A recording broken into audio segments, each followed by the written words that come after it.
ఎంచుకొని జీవించలాగున మీ కృపను మాకు తోడుగా ఉంచి సహాయం చేయమని వేడుకుంటూ కూడి వచ్చిన మీ పిల్లలందరినీ జ్ఞాపకం చేసుకోమని ఈ ప్రార్థన అంతటినీ యేసుక్రీస్తు వారి పరిశుద్ధ నామములో ప్రార్థించి వేడుకుంటున్నాము తండ్రి. ఆమేన్.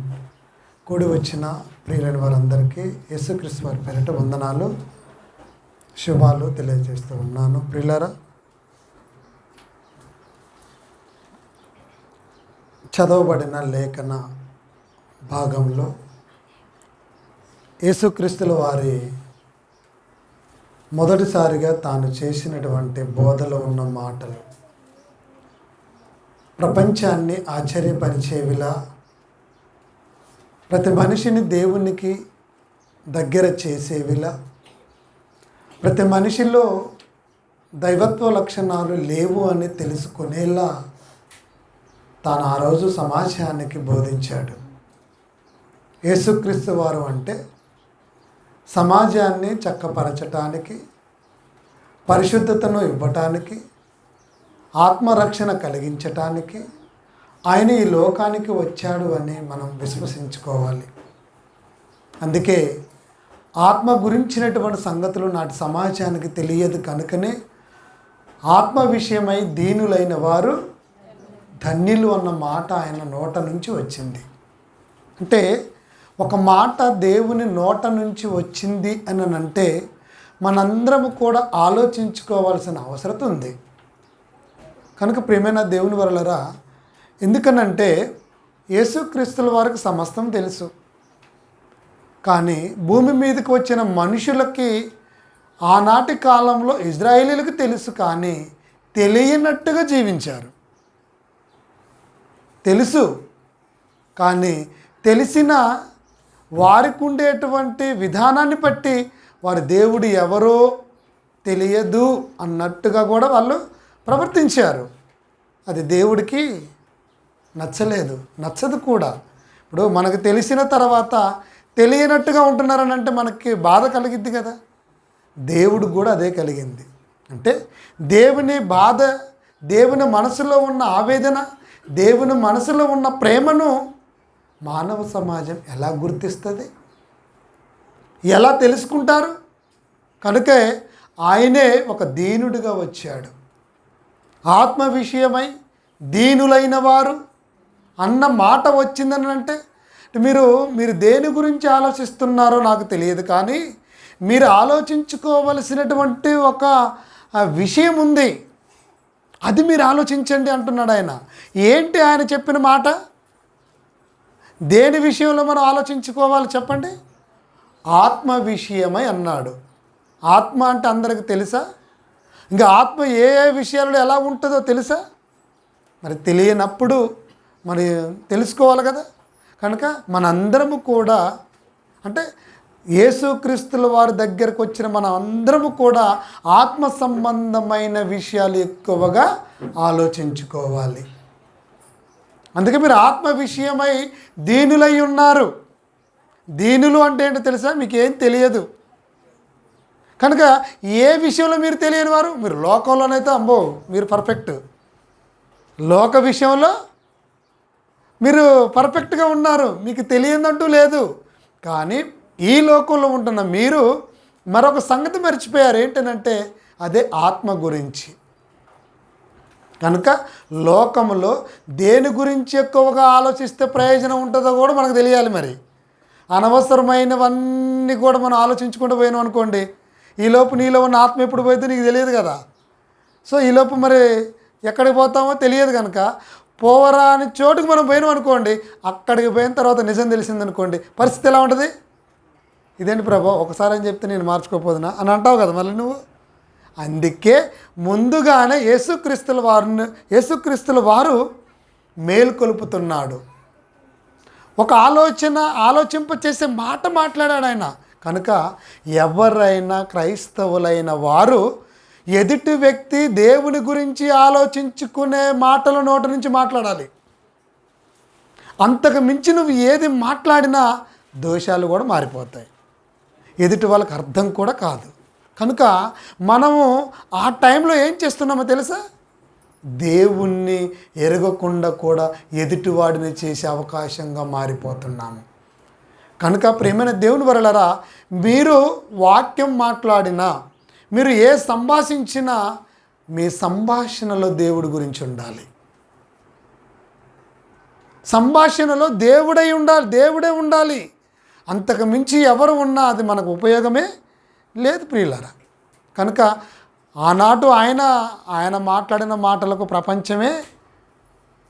ప్రపంచం ఏమైపోయింది? తలక్రిందులు అయిపోయింది. ఆయన పాదాల దగ్గరకు వచ్చినట్టుగా మనం చూడగలం. ఈరోజు అంత భాగ్యాన్ని దేవుడు ఎవరికి ఇచ్చాడో తెలుసా? మనకే ఇచ్చాడు. ఆయన తర్వాత అంత పని చేయవలసిన బాధ్యత దేవుడు నీకిచ్చినప్పుడు నీకు ఇచ్చిన బాధ్యతను మనం ఎలా నిర్వర్తిస్తున్నామని చెప్పండి. కనుక ప్రియమైన దేవుని వరలరా, ఇక్కడ దీనులు అన్న పదం మనకు కనబడుతుంది. మన అందరం కూడా నిజంగా ఆత్మ విషయంలో దీనులం కదా. ఒకప్పుడు మనకు ఆత్మ సంబంధమైన అసలు మాటలే తెలియదు. అసలు మన శరీరంలో ఆత్మ ఉన్నదన్న సంగతి మనం దేవుని దగ్గరకు రాకముందే ఏమైనా తెలిసిందా అండి? కానీ మనం ఏమనుకుంటే నేను హీరో అని తెలుసా ఈ లోకంలో, నేను అంత గొప్పవాడిని తెలుసా, ఇలా మనం అనుకున్నాం. ఎందుకు? ఆ విషయం మనకు తెలియదు. కనుక మనం ఎప్పుడైతే యేసు దగ్గరికి వచ్చామో అంబో ఎక్కువగా ఆత్మ గురించి ఆలోచిస్తున్నాం. ఎక్కడ చచ్చిపోతే ఎలాంటి ప్రమాదాలు వస్తాయేమోనని. అంటే నీకు ఆలోచన కలిగించింది ఎవరు? అది యేసు బోధ అంటే. యేసు బోధ చేశాడనంటే ఏమనుకుంటున్నారు? అది యేసుక్రీస్తు వారు బోధ చేశాడనంటే అందులో ఎంత గొప్ప ధన్యత దాగి ఉన్నది. కానీ ఈరోజు అదే భాగ్యాన్ని కలిగిన మనము ఏం చేస్తున్నాం చెప్పండి? బోధ విషయంలో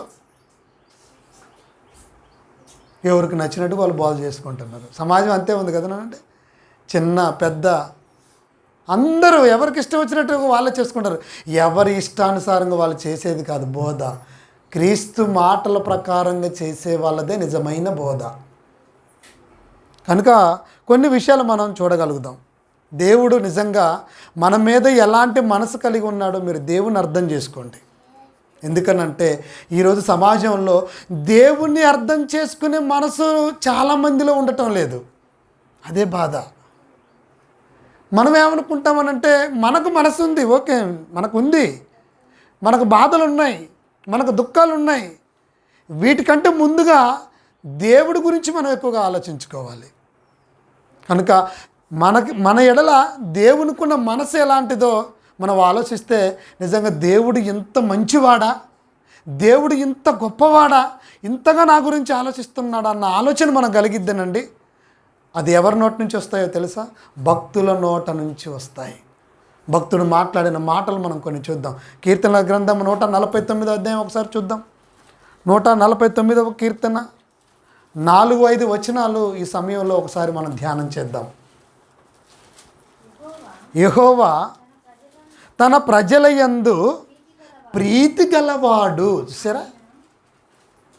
యెహోవా తన ప్రజల యందు ప్రీతి గలవాడు. యెహోవా అనగా దేవుడు అని, తన ప్రజలు అంటే మనమేనని, భూమి మీద ఉన్నవాళ్ళు.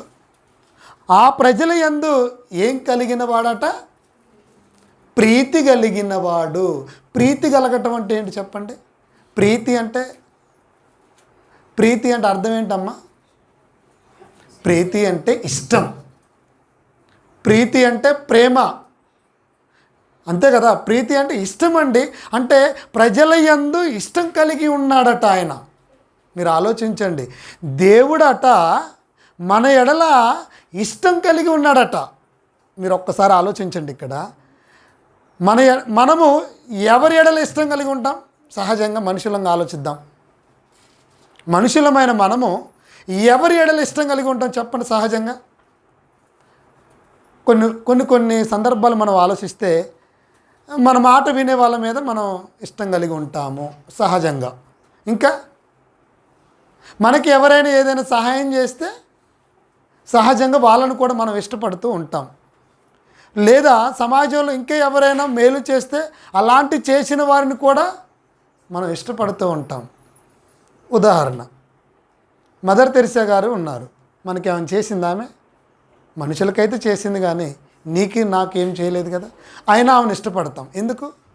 ఆమె చేసిన పని మంచిది, అంతే కదా. ఆమె ఎవరికి చేసినా మనుషులకే కదా చేసింది. అది నీలో ఎదుటి వాళ్ళు నీలోకి ఇష్టంగా మారటానికి కారణం ఏంటో తెలుసా? చేసిన పనులు, అంతే కదా. మరి అలాంటివి ఎందరో పనులు చేశారు, వాళ్ళందరినీ కూడా మనం మంచి వాళ్ళు అంటాం సహజంగా. ఇంకొకటి మనం ఆలోచిద్దాం. మన గ్రామాలలో ఎవరైనా ఒక మంచి పొజిషన్లో ఉన్న వాళ్ళు చనిపోయారు అనుకోండి, సహజంగా మనం ఏమంటామంటే చాలా మంచి వాడండి అంటే. నీకేం చేశాడు ఆయన? నువ్వు ఎందుకు మంచివాడు ఉన్నావు? సహజంగా తాను చేసిన క్రియలను బట్టి అతను మంచివాడు, చాలా మంచివాడండి, అందరితో మాట్లాడతాడండి, ఎవరికి ఏదైనా అవసరం వచ్చినా తీరుస్తాడండి. ఇలాంటివి ఆయన చేయబట్టే కదా ఆ పేరు సంపాదించుకున్నది. అంటే ఆ వ్యక్తిని కూడా మనం ఎందుకు ఇష్టపడతాం? మన కుటుంబం కాకపోయినా, మన రక్త సంబంధి కాకపోయినా, ఎవరు కాకపోయినా అతని దగ్గర పోయి చూస్తే మనం ఖచ్చితంగా కన్నీరు పెట్టుకుంటాం, అవునా కాదా? ఎందుకో తెలుసా? అది తాను చేసిన మంచి పనిని బట్టి. అంటే వాళ్ళని అందుకే మనం ఇష్టపడుతూ ఉంటాం. అయితే మనుషుల ఎడల ఒకరు ఇలా మనకి ఇష్టాలు కలిగి ఉంటున్నప్పుడు, ఇప్పుడు దేవుని కోణంలో మనం ఆలోచిద్దాం. దేవుని కోణంలో మనం ఇష్టం కలగటానికి అసలు మనలో ఏముంది ఆయన ఇష్టపడటానికి చెప్పండి? దేవుడు మనల్ని ఇష్టపడటానికి అసలు మనలో ఉన్న మంచి లక్షణం ఒకటి చెప్పుకోండి. మీరు ఏమైనా ఉన్నాయా? రాద్దానికైనా కనీసం ఆలోచనలో కూడా రాలేదంటే చూడండి, మనం ఎంత తక్కువలో ఉన్నామో. సహజంగా మీరు ఆలోచించండి. అంటే ఒకనాడు దేవుణ్ణి విడిచిపెట్టి, దేవుడు తెలియక, దేవుడు ఎక్కడుంటాడో తెలియక, భూమి మీదకి ఎందుకు వచ్చామో తెలియక బ్రతుకుతున్న బ్రతుకులో కూడా దేవుడు మనకు సహాయపడ్డాడే, అప్పుడు కూడా మన మీద ఇష్టపడ్డాడే. ఇప్పుడు ఆ ఇష్టం వెంట మనకు తెలిసిన తర్వాత క్రీస్తులోకి వచ్చాం కనుక, అమ్మో దేవుడు ఆత్మ, ఆయన పరలోకంలో ఉంటాడు, ఆయన దగ్గరకు పోవాలంటే పరిశుద్ధంగా ఉండాలి, ఆ పరిశుద్ధత నాలోకి రావాలంటే యేసుక్రీస్తుల వారు వచ్చాడు, అందుకే ఆయన ప్రాణభిక్ష పెట్టాడు, ఆయన రక్తంలో కడుక్కోవాలి అంటే బాప్తిజం తీసుకోవాలి.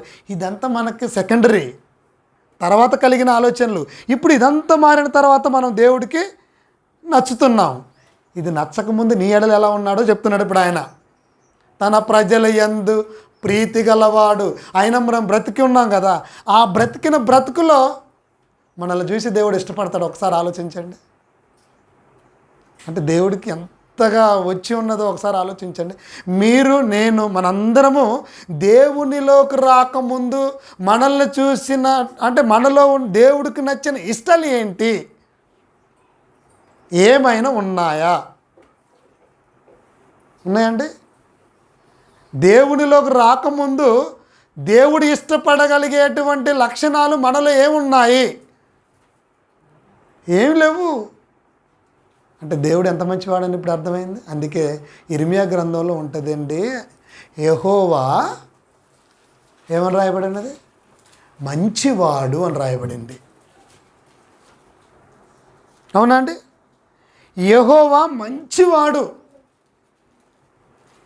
31వ అధ్యాయము ఒకసారి చూస్తారా? చూడండి. మరి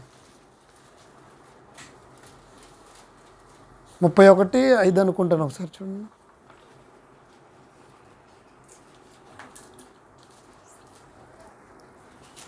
సార్ అది మాట గుర్తుగా వచ్చింది. ఇర్మియా గ్రంథంలో 31, 35 అధ్యాయంలోనూ ఉంటుంది.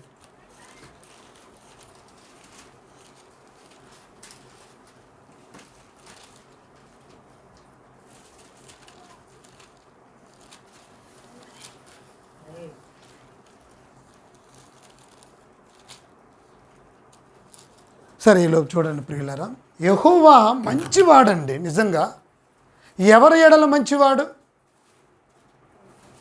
ఆలోచించండి మీరు. దేవుడు మంచివాడు అని రాయబడినప్పుడు ఏమండి, మనలో లేనిది మనలో లేకపోయినా ఆయన మన ఎడల ఇలా ప్రేమ కలిగి ఉన్నాడనంటే మనం అందరం కూడా ఆయన ఎంత గొప్పగా మీరు చూడాలి, మీరు ఆలోచించండి. సరే ప్రియమైన దేవుని వరలారా, ఒకసారి ఆలోచించండి ఈ విషయంలో. యెహోవా తన యందు ప్రీతి గలవాడు. ఈ మాట మనం ఎలా అర్థం చేసుకోవాలో తెలుసా? స్వభావ సిద్ధంగా కాదు. 33వ అధ్యాయం, క్షమించండి, 33, 11 యెహోవా మంచివాడు అని రాయబడి ఉన్నది. ఉన్నదా ఒకసారి చూడండి మీరు. ఇర్మియా గ్రంథం 33వ అధ్యాయము 33వ అధ్యాయం 11వ వచనంలో చివరి మాటలో ఉంటుంది అది. యెహోవా మంచివాడు, ఆయన కృప నిరంతరము ఉండును అన్నాడు. చాలండి. ఆయన కృప అనేది మన ఎడల నిరంతరం ఉంటుంది. నిరంతరం ఆయన చూపించే కృపకు మనల్ని భాగ్యులుగా చేసుకున్నాడు. ఎలా చేసుకున్నాడు? కృప అంటే కృప, మన ఎడల కృప చూపిస్తున్నాడు. అంటే మీరు నాకు ఇంకా ఇష్టంగా మారాలంటే నా ప్రియకుమారుని మీ కొరకు పంపించాను, ఆయన రక్తంలో మీరు కడగబడితే మీరు నాకు ప్రియులుగా మారిపోతారు అని. కృప అంటే ఏంటో తెలుసా? నీ జీవితంలో యేసుక్రీస్తుల వారు నీకు రక్షణ భాగ్యాన్ని కలిగించటం. అది దేవుడు మన ఎడల చేసిన కృప. అవునా కదా? ఇప్పుడు ఆయన యేసుక్రీస్తుల వారే లేరనుకోండి, మన పరిస్థితి ఏంటండి? ఏమైపోయే వాళ్ళం? ఆలోచించండి. ఎంత బాధపడిపోతూ ఉండేవాళ్ళం. అంటే మనకు జరుగుతున్న ప్రతి బాధలో నుంచి కూడా దేవుని వైపు మనం ఉండొచ్చు, నిలబడొచ్చు అన్నది భక్తుల మాటలు వింటూ మనకు అర్థం కావాలి. ఎక్కడ కూడా మనం ఇది కాకూడదు. నిజమే కదా, నా ఎడల దేవుడు కృప చూపిస్తున్నాడు, నాకు దేవుడు ఉన్నాడు చారు, మనుషులు ఉంటే ఏంటి లేకపోతే ఏంటి అన్న ఒక ధైర్యం అనేది మనకు ఎవరిని బట్టి వస్తుంది? ఈరోజు మనం క్రీస్తుని బట్టే కదా. అందుకే ఆలోచించండి. అందుకే ఆయన అంటున్నాడు, స్వభావ సిద్ధంగా మనం ఎప్పుడు కూడా మనం ఆలోచించుకోకూడదు. క్రీస్తులో ఉంటే, క్రీస్తులో ఉన్నప్పుడు మనము దేవునికి ఇష్టంగా మారుతాం అన్నది మనకు అర్థం చేసుకోవాలి. ఎందుకనంటే రాసినటువంటి భక్తులు వాళ్ళు దైవ భక్తిలో ఉన్నారు కనుక దేవుడు ఇష్టపడ్డాడు వారిని. ఎలాంటి వాటిలో నుంచైనా వాళ్ళని తప్పించాడు. ఈరోజు అదే ప్రీతి కలిగి ఉండాలంటే దేవుడికి ఈరోజు నీవు ప్రీతిగా మారాలంటే దేవునికి నువ్వు మధ్యలో ఎవరు ఉండాలి? యేసుక్రీస్తుల వారు మన జీవితంలో ఉండాలి. అదేనండి, యేసుక్రీస్తుల వారు నీ జీవితంలో ఉంటే నువ్వు దేవుడికి ప్రీతి కలిగిన వాడివిగా మారుతావు. నీ జీవితంలో ఉన్నాడా? ఆయనను అంగీకరించావా? ఆయన మాటలు వింటున్నావా? పోనీ ఆయన మాటల మీద ఏమైనా నమ్మకం పెట్టుకుని ఉంటున్నావా? ఆయన మాటలు నీకు ఎంత ధైర్యాన్ని ఇచ్చాయి? ఒకసారి మనం ఆలోచించుకుందామండి. ఆలోచించండి. దేవుని వాక్యమే కదా, క్రీస్తే కదా మనకు ఆదరణ, క్రీస్తే కదా మనల్ని నడిపించేది. అంటే అంత గొప్ప భాగ్యాన్ని, వాక్యానికి మనకు వారసులుగా చేశాడనండి. అలాంటి వాక్యంతో మనందరం కూడా ఏం కావాలో తెలుసా? ఇంకా గొప్పగా ఎదగాలి భక్తిలో, విశ్వాసంలో ఇంకా గొప్పగా మనం ముందుకు సాగుతూ ఉండాలి. ఆయన తర్వాత కింది మాటలు ఏమన్నాడు? యెహోవా తన ప్రజల యందు ప్రీతి గలవాడు, ఆయన దీనులను రక్షణతో అలంకరించును. మీరు దీనులే కదా, మిమ్మల్ని ఎలా అలంకరిస్తాడట? రక్షణతో అలంకరించును. అలంకరించును అంటే ఇది ఆనాటికి చెప్తున్నటువంటి మాట నేటి కాలంలో నెరవేరింది. అంటే భూతకాల, వర్తమాన, భవిష్యత్ కాలాలలో మాటలు ఉంటాయి దేవునివి. భూతకాలం అంటే ఏంటి? భూతకాలం అంటే మన పితరుల కాలం. అంటే అట్లా అని కాదు ఇక్కడ. అంటే మన భాషలో మనం దేవునిలోకి రాకముందు చెప్పుకునే సందర్భాలు మనం ఆలోచిస్తే భూతకాలం అని అంటే మన పాతకాలం, అంత భూతకాలం, అది మనకేం తెలియదు, అలాగే ఉండేవాళ్ళం. అవునా కదా చెప్పండి? జరిగిపోయిన కాలం అది. భూతకాలం అంటే జరిగిపోయింది. జరుగుతున్న కాలం ఇప్పుడు ఎందులో ఉన్నాం మనం? వర్తమాన కాలంలో ఉన్నాం. నెక్స్ట్ ఏ కాలం ఉంటుంది? భవిష్యత్ కాలం, అంటే జరగబోయే కాలం, మనకు సంభవించేది. ఇక్కడ ఏమన్నాడు? ఆయన దీనులను రక్షణతో అలంకరించును. అంటే భూమి మీద రక్షణ లేని వారై ఉన్నారని ఈ మాటను బట్టి మనకు అర్థమవుతుంది కదా. అవునా? అంటే ఆ టయానికి మనకు కూడా ఏం లేదు, మరి మనము కూడా రక్షణ లేని జీవితాలు ఎన్నో గడిపాము. గడుపుతున్న మనల్ని దేవుడు ఒక మంచి ప్రణాళిక చేసుకుంటున్నాడట. ఏమని? వీళ్ళని మంచిగా అలంకరించాలి అని.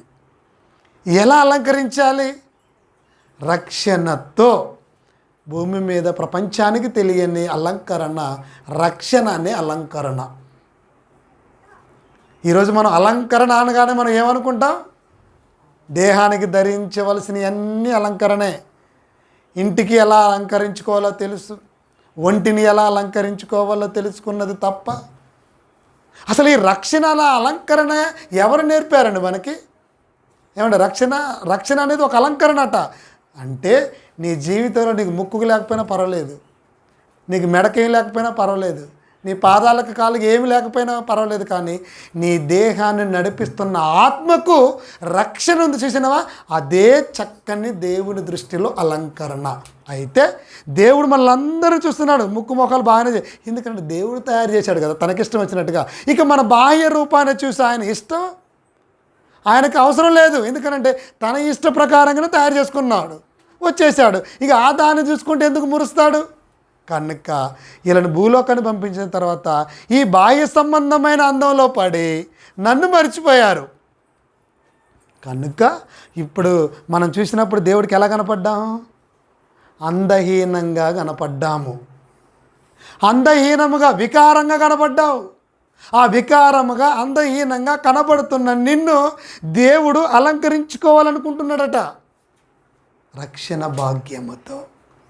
ఇప్పుడు ఆ రక్షణలోకి ఎప్పుడైతే మనం వస్తామో మనందరం కూడా ఏం ధరించుకున్న వాళ్ళమై? రక్షణ అనేటువంటి అలంకరణ ధరించుకున్న వాళ్ళమై ఉంటాము. ఇప్పుడు చెప్పండి, రక్షణ అనే అలంకరణను ధరించుకుని ఉంటే దేవుడికి ఎంత ఇష్టడుగా మారిపోయావో. అందుకే ఆయన దీనులకు సువర్తమానము ప్రకటించటానికి వస్తారండి. యెషయా గ్రంథం 61వ అధ్యాయము. యెషయా గ్రంథము 61వ అధ్యాయం చూడండి మొదటి నుంచి.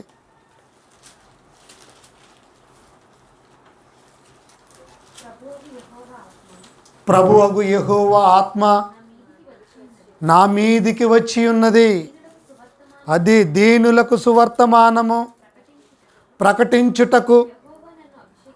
యెహోవా నన్ను అభిషేకించెను, నలిగిన హృదయము గలవారిని దృఢపరచుటకు, చెరలోనున్న వారికి విడుదలను, బంధింపబడిన వానికి విముక్తిని ప్రకటించుటకును, యెహోవా హితవత్సములను మన దేవుని ప్రతిదండ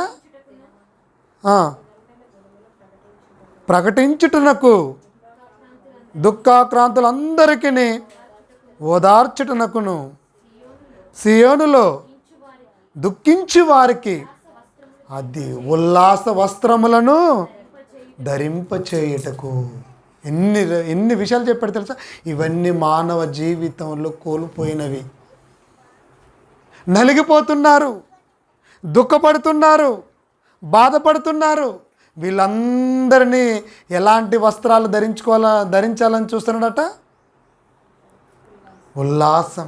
ఉల్లాసం అంటే ఆనందంతో జీవితాన్ని గడిపేటువంటి దినాలు వీళ్ళకి లేవు కదా అని అలాంటి దినాలను కావాలని ఒక దీనుని మన దగ్గరకు పంపించాడనండి. అదే యేసుక్రీస్తుల వారు రావటం. దేవుడు అందరినీ చూస్తున్నాడు. ఎవరెవరికి ఏ అవసరతలు ఉన్నాయో చూస్తున్నాడు. ఎవరెవరు ఎలాంటి వాటితో నలిగిపోతున్నారో చూస్తున్నాడు. అంటే ఈరోజు మనం పడే ప్రతి బాధ దేవుడికి తెలుసండి. మన బాధలు దేవుడికి తెలిసినప్పుడు మనం నలిగిపోతున్నాము, మనం కుంగిపోతున్నాము అనుకుంటున్నప్పుడు మనము ఎలా ఉండాలో తెలుసా? ఉత్సాహంగా పడాలి. ఎందుకంటే దేవుడు చూస్తున్నాడు. దేవుడు అంతకంటే గొప్ప జీవితాన్ని మరి మనకి ఇవ్వబోతున్నాడు అని. కనుక మన జీవితంలో మనం సంపాదించుకునేది ఏంటో తెలుసా? రక్షణ అండి. దీనికి విలువివ్వండి, రక్షణకు విలువివ్వండి, దాన్ని ధరించుకొని ఉండండి. అది గినక మనం కలిగి ఉండి ఎప్పుడు చనిపోయినా పర్వాలేదనండి. ఇక అది ఆ జీవితం చాలా ధన్యమైన జీవితమే, దేవుని చెంతకు చేరేది. మరి ఉల్లాస వస్త్రాలు ధరింపచేయాలనుకుంటున్నప్పుడు ఆ వస్త్రాన్ని ధరించుకున్నావా? రక్షణ అనేటువంటి వస్త్రం అండి ఇది. మనం ఏ వస్త్రాలు ధరించుకుంటున్నాం? చాలా గొప్పగా వస్త్రాలు ధరించుకోవాలని చూసుకుంటున్నాం. యేసుక్రీస్తుల వారు ఎలాంటి వస్త్రాలు ధరించుకున్నాడు చెప్పండి? ఏంటి ఆయన? శరీర సంబంధమైన వస్త్రాలా?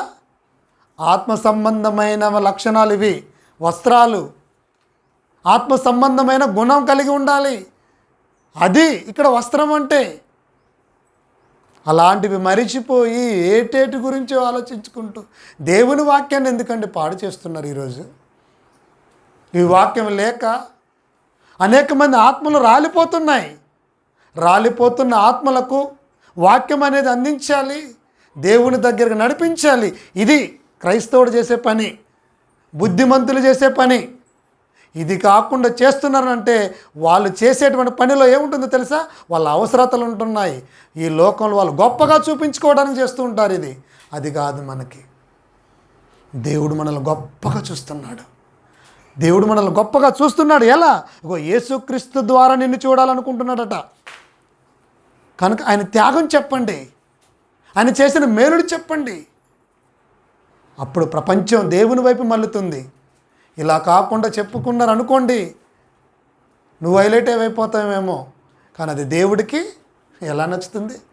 కనుక ఈరోజు మనందరం దీనిలో నిజంగా నలిగిపోతున్న వాళ్ళనండి. ఎన్నో రకాల సమస్యలతో నలిగిపోవచ్చు, ఎన్నో రకాల బాధలతో మనం నలిగిపోతుంటాం. కానీ ఈ టైంలో మనకు ఆదరణ ఇచ్చేది ఎవరు? నీ వాక్యమే కదా నాకు బహు నెమ్మదిని కలగజేసింది అని అన్నాడు దావీదు గారు. ఎందుకు? ఆయనకు తెలుసు ఆయనకు వచ్చిన బాధలు ఎలాంటివి చెప్పండి. అయినా కూడా ఏ రోజు కూడా కృంగిపోతున్నా మళ్ళీ బలపడ్డాడట. అందుకే మన జీవితంలో మనకు కూడా కలగొచ్చు. కనుక నేను ఒకటే చెప్తున్నాను, మీరందరూ బలపడండి, వాక్యాన్ని బేస్ చేసుకోండి. మనం ఎవరు మనుషులు మనం ఎవరిని చూసినా మనం కుంగిపోతుంటాం. అదే వాక్యాన్ని చూస్తే, దేవుని చూసుకుంటే, క్రీస్తుని చూస్తే, నీకు రక్షణ కలిగించడానికి మంచి వస్త్రాలు కట్టుకోవటానికి ఆయన ఎలాంటి వస్త్రాలు ధరించుకొని ఉన్నాడు ఒకసారి ఆలోచించు. అలాంటి టైంలో మనం చూస్తే నేను ఎక్కడండి నా బ్రతుకు అని అనుకుంటామా లేదా చెప్పండి. అందుకే దేవుని మాట లేకుండా మన జీవితంలో దేవుడు లేకుండా బ్రతుకుతున్న బ్రతుకు దినాలే మనం దీనత్వం కలిగిన దినాలు. ఇలాంటి వాటిలో నుండి దేవుడు రక్షణ అనేటువంటి యేసుక్రీస్తు ద్వారా మంచి అలంకరణతో ఇచ్చిన వస్త్రాలు మనకు ధరించాడు. ఈరోజు మనం ధరించుకొని ఉండాలి. లోకంలో దరిద్రులమైనా పర్వాలేదు, లోక సంబంధంగా దరిద్రులం కావచ్చేమో, కానీ పరలోక విషయంలో నీకంటే గొప్ప ధనవంతుడు మరొకరు.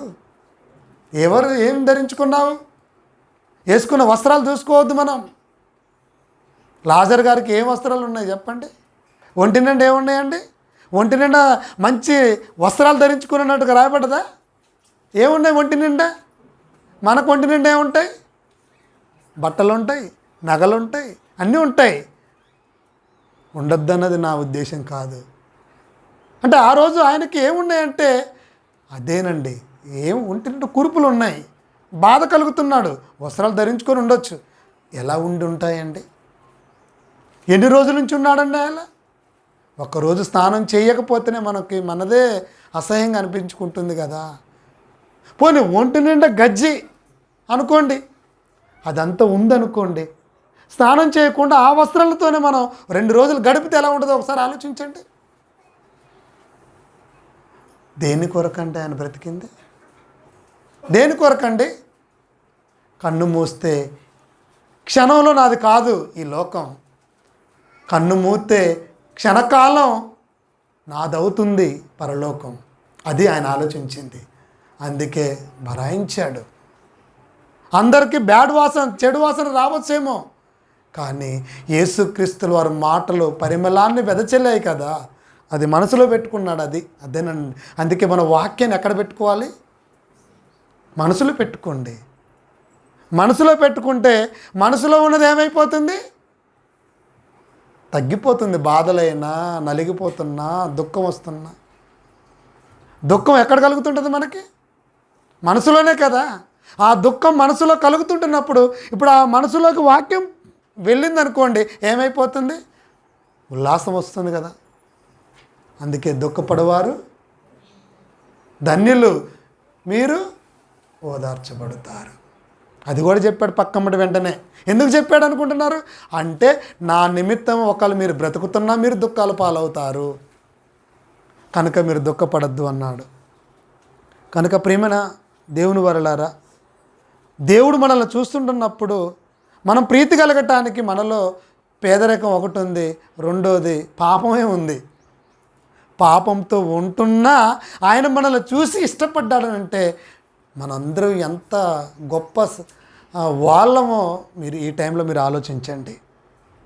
అందుకే పాపం అనేటువంటి ఆ అంధ వికారాన్ని తీసేసి పరిశుద్ధం అనేటువంటి ఒక చక్కని అలంకరణ, పరిశుద్ధత అనే గుణాన్ని దేవుడు మనకు పెట్టాడు. అలంకరణ అంటే ఇక్కడ అది అందం. ఏంటి అందం? దేవునిలో లేనప్పుడు పాపం అనేటువంటి అందహీనంగా మనం కనపడ్డాం దేవునికి. ఎప్పుడైతే క్రీస్తును రక్షకుడిగా అంగీకరించావో అప్పుడు నువ్వు ఎలా కనపడ్డావు? ఎలా కనపడ్డావు? పరిశుద్ధమైన అలంకరణతో దేవుడికి నువ్వు కనపడ్డావు. అందుకే ఈ వస్త్రాలు ధరించుకోండి. అందుకే ఒక మంచి మాట, అక్షయమను అలంకరణ అని మాట్లాడతారు పేతురు గారు రాసిన పత్రికల్లో 3వ అధ్యాయంలో మనం చూస్తుంటాం కదండి. మొదటి పేతురు పత్రిక 3వ అధ్యాయం 4వ వచనంలో ఏమని రాయబడిందో ఒకసారి చూడండి. సాధువైనట్టియు మృదువైనట్టియు గుణమను అక్షయ అలంకారము. గుణమను అక్షయ అలంకారము అట. ఏం ధరించుకోవాలి నువ్వు? మనందరం ఏం ధరించుకోవాలండి ఇప్పటి నుంచి? గుణమనే అక్షయ. ఆ గుణం ఎవరిది? 2వ అధ్యాయం 9వ వచనంలో ఏం చెప్పాడు? మనల్ని పిలిచిన వాడిని గుణాతిశయములను అంటాడు. ఎవరిని పిలిచారు? ఎవరు పిలిచారు నిన్ను? యేసుక్రీస్తుల వారు. యేసుక్రీస్తుల వారిలో ఏ గుణాలు ఉన్నాయో అదే గుణాలు కలిగిన వాళ్ళే నిజమైన క్రైస్తవులు, వాళ్ళే దేవుని దృష్టిలో నిజమైన అలంకారులు. అది గుణమనే అక్షయ అలంకరణ అంటే దేవుడు దేన్ని చూస్తాడు అని అర్థం అవుతుంది మనకి. గుణాన్ని చూస్తాడు, పై రూపాన్ని కాదు. ఆ గుణమనే అక్షయ అలంకరణ మనం పొందాలంటే మనలో వాక్యం ఉండాలి. ఆ వాక్యం ఎక్కడ దొరుకుతుంది ఇప్పుడు మనకి? సంఘమే కదనండి, క్రీస్తు స్థాపించినదండి ఇది. ఆయన సంఘములో ఇంత గొప్ప భాగ్యం మనకు దొరుకుతుంది. కనుక ఆ గుణాన్ని కొనసాగించుకోవాలనంటే, పరలోకం చేరాలనంటే మనం ఈ లోకంలో శ్రమ పడవలసిందే. ఎందుకనంటే వస్త్రాలు వేసాడు కదా, ఆ వస్త్రాలు ఎలా మారిపోయి మురికైపోయినాయి, పాపమైపోయినాయి, మస్టు పట్టాయి. కనుక ఇప్పుడు ఏం చేయాలి? వస్త్రాలని ఏమంటే మన బాహ్యంగా వేసుకునే వస్త్రాలు మురికైపోతే మనం ఏం చేస్తామండి? ఏ సబ్బు వాడాలని చూస్తామా లేదా? ఏ డిటర్జెంట్ వాడాలని చూస్తామా? ఏ సర్ఫ్ ఎక్సెల్ వాడాలి? అన్నీ చూసి చక్కగా ఉతికేసుకుంటాం. ఇప్పుడు మనం కూడా పాపం అనే వస్త్రాన్ని ధరించుకొని ఉన్నాం. ఆ పాపం అనే వస్త్రాన్ని ధరించుకోవాలనంటే మరి ఏ సబ్బు వాడాలి? ఆలోచించండి. ప్రకటన గ్రంథం ఒకసారి చూడండి. ప్రకటన గ్రంథం 7వ అధ్యాయం 14వ వచనం. ప్రకటన గ్రంథం 7వ అధ్యాయం 11వ వచనంలో, 7వ అధ్యాయము 14వ వచనం, క్షమించండి, 14వ వచనం. అందుకు నేను, అయ్యా నీకే తెలియను అనగా అతడు ఈలాగు నాకుతో సెలవిచ్చును చెప్పెను, వీరు మహాశ్రమల నుండి వచ్చిన వారు గొర్రెపిల్ల రక్తములో తమ వస్త్రములు ఉదుకుకొని వాటిని తెలుపు చేసుకున్నారట. వాటిని తెలుపు ఎక్కడ ఉతుక్కోవాలి మనం? రక్తంలో, క్రీస్తు రక్తంలో ఉతుక్కోవాలి. అంటే క్రీస్తు రక్తంలో మన వస్త్రాలను శుభ్రం చేసుకోవాలి. అందుకేనండి నీకు యేసుక్రీస్తులో రక్తం ఇచ్చేది. మన చుట్టూ ఏరు ఉంటుంది, వాగుంటుంది, నీళ్ళు పుష్కలంగా ఉంటాయి. ఎక్కడ పడితే అక్కడ చక్కగా వస్త్రాలను శుభ్రం చేసుకొని వస్తావు. పాపం అనేటువంటి వస్త్రాన్ని తీసివేయాలంటే ఎలా? ఇది ఎక్కడుంది? అది క్రీస్తు రక్తంలోనే ఉంది. గొర్రె పిల్ల రక్తంలో. గొర్రె పిల్ల రక్తం అంటే మళ్ళీ ఇక్కడ గొర్రె అంటే ఏంటి? యేసుక్రీస్తుల వారు.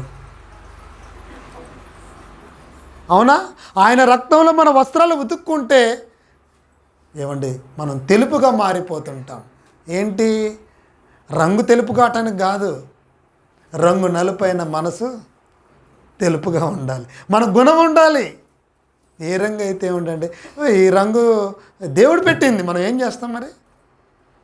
అవునా కదా? దేవుడు పెట్టుకున్నది. ఈ బాహ్య సంబంధమైనది ఏది మనకు వద్దండి. ఒకటే చెప్తున్నాను, మనం ఆత్మీయంగా ఆలోచిద్దాం, ఆత్మీయంగా ఎదుగుదాం, ఆత్మీయంగా బలపడదాం. నిజమే, మహాశ్రమల నుండట. అంటే నువ్వు ఎంత శ్రమ పడుతున్నావో, నువ్వు ఎంత నలిగిపోతున్నావో, ఎంత దుఃఖపడుతున్నావో, ఇదంతా నీకేంటో తెలుసా? చాలా తెలుపుగా కనపడుతుంటావు నువ్వు. ఎందుకు? నీకు కలిగిన ఆ నలిగింపు, నీకు కలుగుతున్నటువంటి ఆ దుఃఖము ఎవరిని పట్టొస్తుంది? దేవునిలో బ్రతుకుతున్నందుకే కదా. అలా దేవుని కొరకు బ్రతుకుతున్న నీకు దుఃఖం వస్తుందనంటే నువ్వు తెల్లగా చేసుకుంటున్నావని అది దేవుడు చూస్తున్నాడు అని అర్థం. అంటే దేవుడు మన ఎడల ప్రీతి కలిగిన వాడిగానే ఉన్నాడు. ఎందుకనంటే నా పిల్లలే కదా, నా పిల్లలైన వారే కదా దుఃఖపడేది. ఎందుకు? నన్ను నమ్ముకున్నందుకే కదా. అయితే నన్ను నమ్ముకుంటే ఇలాంటి శ్రమలు కూడా వస్తాయి అని ఆలోచించి నన్ను వీడకుండా నా ప్రజలు బ్రతుకుతున్నారు, నా బిడ్డలు బ్రతుకుతున్నారనని దేవుడు పరలోకంలో దూతలతో చెప్పుకుంటూ ఆనందపడతాడు. అక్కడ ఆనందపడుతున్నారనంటే ఇక్కడ నువ్వు నలిగిపోతుంటావని అర్థం. నువ్వు ఇక్కడ ఎంత నలిగిపోతున్నావో, నువ్వు ఎంత కన్నీరు కారుస్తున్నావో ప్రతి దానికి దేవుడు ఏం చేస్తానన్నాడు?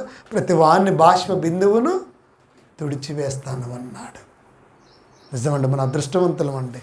కనుక ఆలోచించండి, యెహోవా ప్రీతి కలిగిన వాడు తన ప్రజల యందు ఎలా?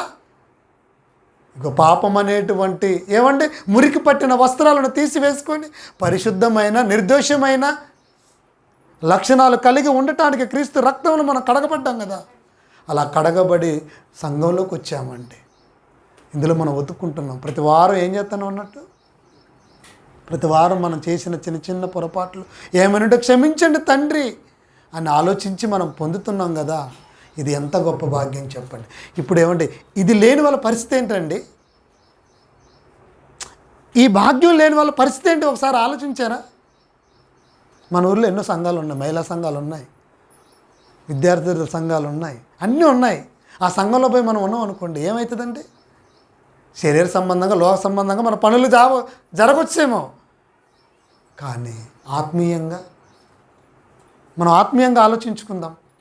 ఏంటి చెప్పండి, ఏ సంఘం అంటే నిజంగా ఎంత గొప్ప భాగ్యం అండి అది. కనుక సంఘంలో ఉంటున్న మనల్ని దేవుడు చూస్తున్నాడు, మీరు ఉతుక్కుంటున్నారు అని. ఉతికేటప్పుడు బండ గట్టిదే కదా, బట్టలకి ఏమైంది? కొత్త బట్టలు 3,000 పెట్టి తెచ్చాను, బాధితే దెబ్బ తగిలిద్దాం అంటావా? ఎంత గట్టిగా బాధితే అంత మురిగిపోతుంది. అది మనకు తెలిసినప్పుడు దేవుడికి కూడా నువ్వు వస్త్రానివి కదా, తెల్లగా కావాలి కదా, మురికంతా పోవాలి కదా. అందుకే నేను ఎలా చేస్తానంటే నలిపి చివరికి మనం ఏం చేస్తాం? మరలా పిండేస్తావు. పిండేసినప్పుడు ఎంత బాధ ఉంటుంది, ఎంత నలిగిపోతుంటుంది. అదే ముడతలు పడుతుంటుంది, నలిగిపోతుంటుంది. అలా నలిగిపోతూ ముడతలు పడుతూ ఏ కొద్దిగా ఉండకూడదు అన్నదే దేవుడి ఉద్దేశం. అందుకే నువ్వు బాగా నలిగిపోతుంటావు.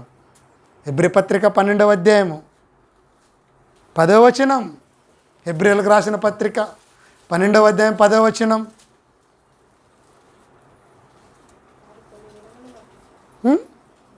వారు కొన్ని దినముల మట్టుకు తమకిష్టము వచ్చినట్టు మనలను శిక్షించి, ఇష్టం వచ్చినట్టుగా శిక్షిస్తాడు. ఆయనకి ఇష్టమైనట్టుగా నేను శిక్షిస్తాడు. ఎలా? ఆయనకి ఇష్టం అండి. ఆయనకి ఇష్టమైంది ఒకటి చెప్పన, నా విషయంలో జరిగింది కదా, మీరు చూశారు కదా ప్రత్యక్షంగా. అప్పుడప్పుడు ఒరే మనం కొట్టేటప్పుడు అంటాం మూతి పళ్ళు రాలుతాయిరా అని, అర్థమైందా? తల పగిలిద్ది అంటాం. సహజంగా మనం కోపాన్ని వ్యక్తం చేస్తాం. అప్పుడు ఆ టైంలో దేవుడికి ఎలా అట అలా పడిపోతుంది, అలా వదిలేస్తాను, అలా అయిపోయింది. ముక్కు మూతి మొత్తం భూమికి ముద్దాడింది. జరిగింది కదనండి, జరగవచ్చు. ఏమైపోయింది? కానీ ఒకటి భయమైంది, చేసిన ఏమైనా చిన్న చిన్న పాపాలు ఏమైనా ఉంటే పోనోలేమోనని. ఆ విషయంలో మాత్రం ఒకటి అడిగానండి, అది నాకు అడగొచ్చు అడగకూడదు కానీ ఆ టైంలో నాకు వచ్చిన మాట ఒకటే, ఒక్కసారి ఆయుష్ నువ్వు తండ్రి అన్నాను అంతే. అదే అన్న తర్వాత వెంటనే ఇది నాకు ఇలా అయిపోయిందనని మరి తెలియచేయాలి కదని వెంటనే ఫోన్ తీసేసి ఫోన్ చేశాను అంతే. మన జీవితంలో జరుగుతూ ఉంటాయి. అప్పటికి ఎందుకు అలా భయం ఏందనంటే, ఏమో మనం ఏమైనా పొరపాట్లు చేసేమేమో, అలాంటివి మళ్ళీ ఒకవేళ పోనేమో, అలాంటివి ఉంటే నేను సరి చేసుకుంటా తండ్రి. సరి చేసుకోవడానికి నాకు జరిగిందండి అంతే అనుకుంటున్నాను. నేను దేవుడిని ఎలా నిందిస్తాను? దేవుని మనం ఎలా అంటాం చెప్పండి?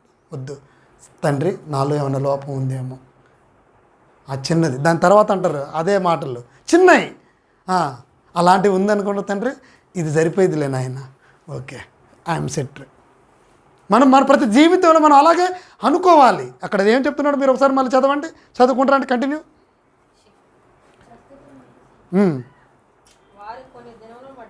వారు కొన్ని దినముల మట్టుకు తమకిష్టం వచ్చినట్టు మనల్ని శిక్షించరు, కానీ తన పరిశుద్ధతలో, అది తన పరిశుద్ధతలో పాలు పొందవలెనని మన మేలు కొరకే ఆయన శిక్షించెను. ఇది ఎక్కడ దొరికింది చెప్పండి? ₹1,00,00,000 లాటరీ జరిగినంత సంతోషం కంటే ఎక్కువగా ఉంది అది మాట. ఒక ఆమెకి ₹1,00,00,000 లాటరీ జరిగితే అయిపోయింది, లాటరీ జరిగింది, తన జీవితంలో ఎప్పుడు చూడలే. ఏంటి కోట, ఆ అమౌంట్ అంతా చూసేసరికి సంతోషంలో ఉక్కిరి బిక్కిరి అయిపోయి ఊపిరాగిపోయింది, చచ్చిపోయిందేనండి. కానీ దేవుడు మనకు అల్లంత భాగ్యం ఇచ్చాడు. ఇక్కడ ఏమన్నాడు? తనకిష్టం వచ్చినట్టుగా చేస్తాడు. చివరికి ఏమన్నాడు? మన మేలు కొరకే. మన మేలేనండి. అంటే దేవుడు మనకు చేసే ప్రతిదీ దాని వెనకాల ఏముంటుంది? మేలు. మేలును మర్చిపోవద్దు. అందుకే ఆ మేలును పొందుకోవటానికి మనల్ని ఏం చేస్తుంటాడట? 17వ 18వ వచనం ఒక్కసారి చదువుకొని ముగించుకుందాం.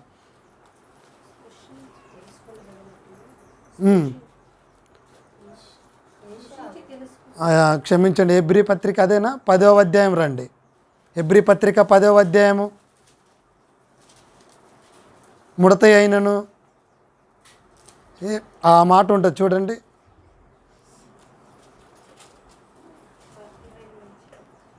20 చదవండి. మనస్సాక్షికి కల్ముషము తోచకుండునట్లు ప్రోక్షింపబడిన హృదయము గలవారును నిర్మలమైన ఉదకముతో స్నానము చేసిన శరీరములు గలవారమై ఉండి విశ్వాస విషయములో సంపూర్ణ నిశ్చయత కలిగి యథార్థమైన హృదయముతో మనము దేవుని సన్నిధానము చేరుదము. అక్కడ కూడా ఏమో నిర్మలమైన మనస్సాక్షితో ప్రోక్షింపబడిన హృదయము గలవారమై నిర్మలమైన ఉదకముతో స్నానం చేసిన వాళ్ళం. కనుక ఇలాంటివన్నీ మనం ధరించుకోవాలి. ఇవన్నీ మనకు కలుగుతుండేదే. కనుక ఒకటే మనం ఆలోచించుకోవాల్సింది ఏంటంటే, దీన మనసు అనేటువంటి మనం కలిగి ఉంటే అలాంటి వారికి దేవుడు మేలు చేస్తాడు. మనం జరుగుతున్న ప్రతి విషయంలో మనందరం కూడా ఈ రక్షణ అనే భాగ్యాన్ని కలిగి ఉండండి. అదే మనం చెప్పుకునేది. ఎఫెసీ పత్రిక 5వ అధ్యాయము 27వ వచనం. అటువలే క్రీస్తు, చదవండి, సంఘమును ప్రేమించి అది కలంకమైనను ముడత అయినను అట్టిది మరి ఏదైనను లేక. చూసారా, ముడత అయినను మరి అట్టిది ఏదైనా, అంటే మనలో ముడత కూడా పడకూడదట. మరి అంటే ఏ చిన్న విషయంలో కూడా మనము ఇది కాకూడదు. ఆలోచించండి. అంటే ముడతలోనంటే బట్టలకు కలిగే ముడతలని కాదు, మన జీవితంలో ఇలాంటివి భరాయించగలగలేనటువంటి పరిస్థితులు మన జీవితంలో మనకు ఎదురవుతుంటాయి. కనుక ఆ టైంలో మనం చూసుకోవాల్సింది ఒకటే, పరిశుద్ధతతో దేవుడు మనల్ని ఉదకంతో స్నానం చేయిస్తున్నాడు. పరిశుద్ధమైన నిర్దేశమైన హృదయాల్లో నిర్మలమైన మనస్సాక్ష్యం కలిగిన వారుగా దేవుడు మనల్ని మారుస్తున్నాడు అన్నది మీరు ఒక్కటే ఆలోచించుకోండి. అదే ఆయన దీనులను రక్షణతో అలంకరించాడు. కనుక ఇప్పుడు మనందరం ఎలా ఉన్నాం? అలంకరణతో ఉన్నామా లేదా? అలంకరింపబడ్డారా? ఏమంటే మనం చేసుకున్న అలంకరణ అంతా చూసి మనం ఎంత ఆనందంగా ఉంటామండి. బాగుంది, అబ్బా ఇది ఎంత బాగుందో, ఇది ఎంత బాగుందో అన్నీ చూస్తుంటాం కదా. ఇప్పుడు మనం దేన్ని చూసి ఆనందపడాలి? ఇది అసలే బాగాలే, ముక్కుకు కాదు, మూతికి కాదు, కన్నుకు కాదు, కాటకు ఏది కాదు, నా హృదయానికి మంచి వాక్యం ఉంది, నాకు ఇంకేమి కాదు అన్న ఆశతో మీరందరూ కూడా బ్రతుకుతూ అనేక మందికి సాక్ష్యాలుగా ఉండాలని తెలియజేస్తూ ముగిస్తున్నాను. ప్రార్థన చేసుకున్న ప్రేమ కలిగిన తండ్రి, ఒకనాడు నాయన మా జీవితంలో మీ మాటలు లేకపోయినా మమ్మల్ని చూసి ఇష్టపడ్డారు తండ్రి. కారణం మీ నశించిపోవటం మీకు ఇష్టం లేదు కనుక. అలాంటిగా ఉన్న మమ్మల్ని అందరినీ తండ్రి నాయన క్రీస్తు రక్షణతో నాయన మమ్మల్ని అందరినీ కూడా చక్కగా అలంకరింపచేశారు. మాలో ఉన్న పాపం అనే ఆ వికారాన్ని తీసివేశారు తండ్రి. పరిశుద్ధమైన అందాన్ని మాలో పెట్టారు. ఇంత గొప్ప భాగ్యాన్ని మేము ధరించుకున్న మేము మా జీవితంలో మీ కొరకు నమ్మకంగా యథార్థముగా బ్రతుకుతుంటున్నటువంటి మా జీవితంలో మాకు శ్రమలు, బాధలు, ఇరుకులు, ఇబ్బందులు ఏది వచ్చినా అది మేము ఆస్వాదిస్తూ ఇంకా తండ్రి నాయన మీ వాక్యం చేత మేము బలపడుతూ అనేకులకు మాకున్న కాలంలో మాదిరిగా ఉండే గొప్ప భాగ్యాన్ని మా అందరికి అనుగ్రహించండి. విరిగి నలిగిన మనసే మీకు ఇష్టమైనది అని సెలవిచ్చున్నారు తండ్రి. అలాంటి మనసులు కలిగి జీవిస్తున్న మీ పిల్లలకు ఓదార్పును అనుగ్రహించండి. వారి దుఃఖంలో నుంచి నాయన, వారి బాధలో నుంచి, వారి నలిగిన జీవితంలో నుండి ప్రతి ఒక్కరిని కూడా మీరే మరి ఒకసారి జ్ఞాపకం చేసుకోండి తండ్రి. సహాయం చేయమని వేడుకుంటూ కూడి వచ్చిన మీ పిల్లలందరినీ జ్ఞాపకం చేసుకోమని యేసుక్రీస్తు వారి ప్రార్థన అడిగి వేడుకుంటున్నాం తండ్రి. ఆమేన్. ఓకే, థ్యాంక్ యూ అందరికీ. వందనాలు.